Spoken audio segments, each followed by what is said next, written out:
The birds were chirping today, the sun was shining. Today was a lovely morning. Little Jammy was wearing his usual bright pink hood with a bit of yellow at the top that matched the blobs floating above his head. He was humming a little tune while heading for the flower fields to pick up some really nice colors that he can turn into paint later. He always did this whenever he ran out of paint after working on a lovely piece. Although his papa often worries about him going out on his own, he always assures his papa that he can take care of himself, and that he learned self-defense from his dad, Era, whom is of course a well-known hunter. He didn't tell Ink though that he brought along with him a tiny dagger just in case. Despite Ink's overprotectiveness, he never really trusted PJ with such tools. Jammy sighed just thinking about it. After a while of walking, he had finally reached the field of beautiful flowers. His eyes shined as he said, "Wow, as beautiful as always." PJ could not contain his excitement and dove into the field of flowers, sniffing them as they had such lovely scents. He began to pick a few tulips, some bluebells, a few orchids. They were very colorful this time of year. It was perfect for his next masterpiece. He was pretty short, so it's easy for him to just turn invisible when he dives into the flowers that grew far longer. As he kept picking though, he began to hear a strange sound from the distance. "Huh? What is that sound?" PJ asked, as he looked around past some of the larger plants. It sounded like a dog whimpering. This immediately tugged at little Jammy's heartstrings. A dog was here, and they were hurt. He couldn't bear the thought, so he began to follow the sounds, moving past the plants. He could hear the whimpering sound much more close. When he pushed past a few more plants, there by the big tree which is at the center of the field was a little wolf cub. Jammy gasped. An actual wolf? Well, not really. The little one that looks to be his age was a mixed species. A mix of a skeleton and a wolf. Was this the crossbreed his dad Era always talked about? He was always warned to avoid even those since he's been told they are as dangerous as regular wolves. Jammy was going to, but then he noticed the weird-colored skeleton wolf's paw. It had an injury on it. It was bleeding and looked like a claw struck the poor pup. So that explains the whimpering then. Jammy was torn between leaving and helping the poor pup. Ultimately, Jammy's good nature won out. He was cautious though as he pushed past the plants. The wolf pup's ears twitched. He looked over to see where the noise came from. PJ froze from nervousness. The pup looked to him and made a little growl, being defensive. He couldn't stand, but he did at least try to scare PJ away with his growl. PJ noticed this and said, "It's okay little pup, I mean you no harm." The pup though huffs annoyed. Then proceeds to look away as though PJ was a nuisance. Wait, did that pup just understand him? PJ thought, questioning if what he just saw was real. PJ blinked a few times and began to carefully walk over. The wolf pup though growled again, feeling a bit threatened. PJ again lets him know he wasn't going to hurt him. The pup looked nervous, ears drooped. Despite what PJ said, he was still scared PJ was going to hurt him. He attempts to move away but unleashes a pained yelp when he does. His injury ended up hurting more from movement. The wolf pup flopped to the ground in pain. PJ saw this with widened eyes and ran over. Despite the pup's protest and whimpers, PJ gently tells him, "It's okay, I'll fix you right up, I promise." PJ gently held the pup's paw.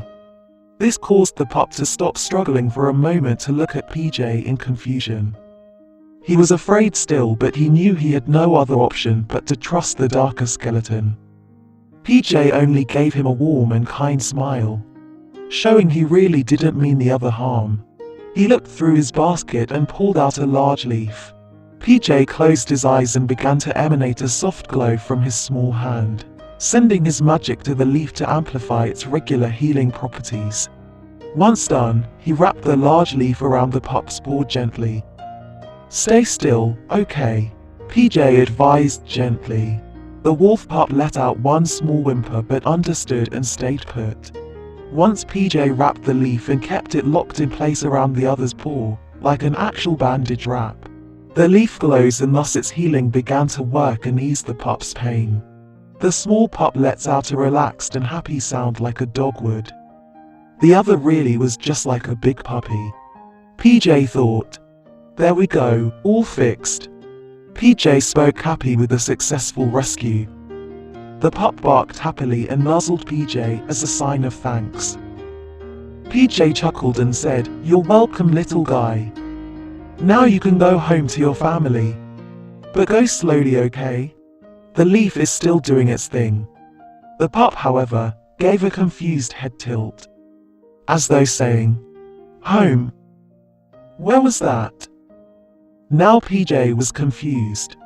"Don't you have a home, little guy?" PJ asked. The puppy just blinks in confusion and stuck its tongue with a kind of derp look.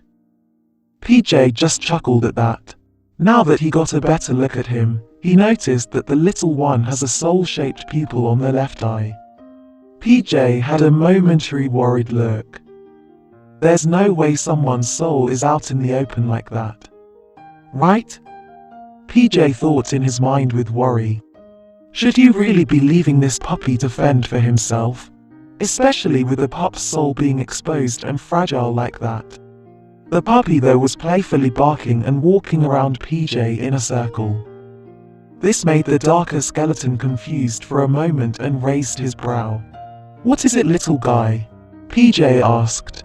Then quickly he realized. "Do you want to come home with me?" That's when the puppy gave a little excited bounce of joy. The darker skeleton thought about it, then asked, "Well, before I make a decision, can you tell me your name first?"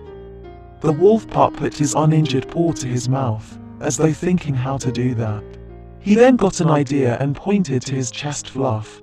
Jammy then kneeled close, pushing past the fur with his fingers. It felt pretty nice though. The other's fur was soft and warm. The darker skeleton couldn't help but keep petting, giggling to himself. The pup tilted his head confused and let out a little noise to show his confusion. "Oh, right. Sorry," the darker skeleton said with a comical sweat drop, a bit embarrassed from being distracted. His fingers though then felt something hard and metallic. PJ pushed past the rest of the fur and soon found the puppy was wearing a dog collar. "Wait, did you belong to someone?" PJ asked, but the puppy only shook his head as to say, "No." Jammy though questioned how the other has a collar still. But he notices the name tag on the collar and reads it. "Fresh." PJ said the pup's name, then asked, "Is that your name?" The puppy nodded happily, tongue out and happily panting. The darker skeleton then smiled. "Well then, Fresh, would you like to come home with me?" The puppy bounced with joy, attempting to stand on two legs, only to flop onto PJ and both fall to the ground with PJ laughing humorously. Okay, I get it. You're happy." The puppy nuzzles him, then he gets off, letting PJ know that he was ready to go. Despite the darker skeleton's smile though, he wonders how on earth he's going to explain this to his parents. Well, right now, that didn't matter to him. What mattered is that he made a new fluffy friend.